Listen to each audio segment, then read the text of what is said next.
IAS officer Smita Sabharwal కు తెలంగాణ పోలీసులు నోటీసులు ఇచ్చారు. హెచ్సీయూకు సంబంధించిన ఏఐ ఫోటోను ఎక్స్ లో ఆమె రీపోస్ట్ చేశారు. హాయ్ హైదరాబాద్ అనే పోస్ట్ ను మార్చి 31న స్మిత రీపోస్ట్ చేశారు. వాటిని జింకలు నెమళ్లు చూస్తున్నట్లుగా గిబ్లీ ఇమేజ్ ను సృష్టించారు.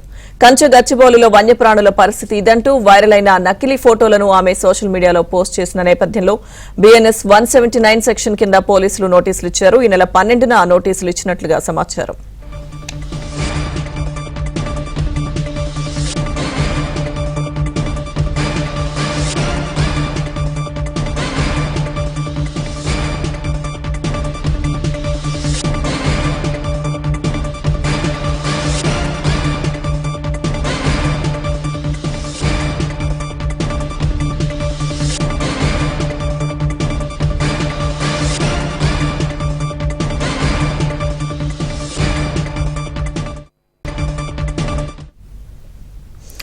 స్మితా సబర్వాల్ కు పోలీసులు నోటీసులు ఇచ్చారు. నోటీసులకు సంబంధించిన పూర్తి సమాచారం మా తెలంగాణ బ్యూరో ఇన్ఛార్జ్ నవీన్ అందిస్తారు.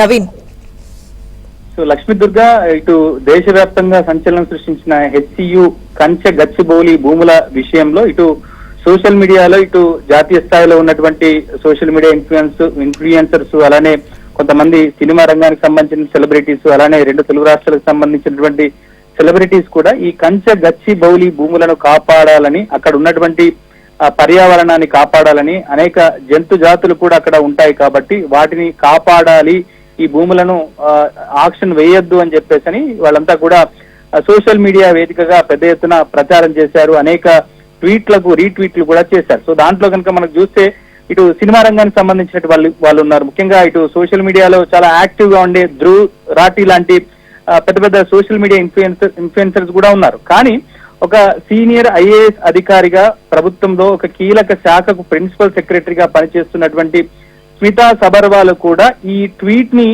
రీట్వీట్ చేయడం అనేటువంటిది ఒకంత చర్చనీయాంశంగా మారింది. అయితే ఆమె రీట్వీట్ చేసినటువంటి ఇమేజ్ సోషల్ మీడియాలో ఆర్టిఫిషియల్ ఇంటెలిజెన్స్ ద్వారా ఒక గిబ్లీ ఇమేజ్ ని ఆమె ఒక ట్విట్టర్ లో ఒక అకౌంట్ ద్వారా పోస్ట్ చేసినటువంటి ట్వీట్ ని ఆమె రీట్వీట్ చేశారు. సో దీనిపైన ఇటు ప్రభుత్వం కూడా చాలా సీరియస్ గా రెస్పాండ్ అయింది. ఎందుకంటే ఇప్పటికే ఈ కంచె గచ్చిబౌలి భూములకు సంబంధించినటువంటి అంశం పట్ల అనేక ఫేక్ ఇమేజెస్, ఫేక్ వీడియోస్ అలానే ఆర్టిఫిషియల్ ఇంటెలిజెన్స్ ద్వారా డిజైన్ చేయబడ్డటువంటి ఇమేజెస్ ని సోషల్ మీడియాలో ప్రచారం చేసి ప్రభుత్వ ప్రతిష్టకు దెబ్బ తెలిగే విధంగా చాలా మంది వ్యవహరించారని చెప్పేసి సో అట్లాంటి వాళ్ళందరి మీద కూడా పోలీస్ కేసులు పెట్టాలని చెప్పని కూడా ప్రభుత్వం నిర్ణయించింది. సో దాంట్లో భాగంగా రీట్వీట్లు రీపోస్టులు చేసినటువంటి వాళ్ళకు కూడా నోటీసులు ఇవ్వాలని చెప్పని ప్రభుత్వం భావించింది.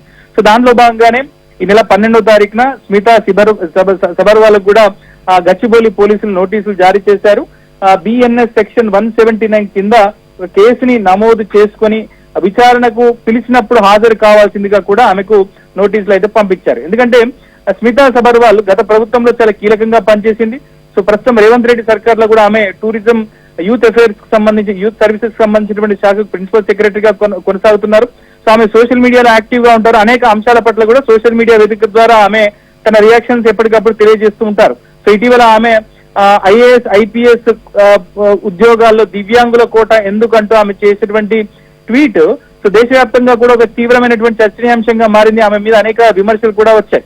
సో మళ్ళీ ఇప్పుడు ఒక ప్రభుత్వ అధికారిగా బాధ్యతగా ఉండాల్సినటువంటి ఒక అధికారి సో తాను పోస్ట్ చేసేటువంటి పోస్టులు కానీ లేదా రీట్వీట్ చేసేటువంటి పోస్టులు కానీ అవి ఫేకా లేదా ఒరిజినల్ అని తెలుసుకోకుండా గుడ్డిగా రీట్వీట్ చేయడం పట్ల కూడా ప్రభుత్వం తీవ్రంగా రియాక్ట్ అవుతుంది. సో ఆమె మీద కేసు బుక్ చేశారు. సో నోటీసులు కూడా ఇచ్చారు. సో ఏ క్షణమైనా సరే అంటే గచ్చిబౌలి పోలీసులు ఈ అంశం పట్ల విచారణ జరుపుతున్నప్పుడు ఆమె తప్పనిసరిగా హాజరయ్యేటువంటి అవకాశాలు అయితే ఉంటాయి. Okay Naveen, thank you.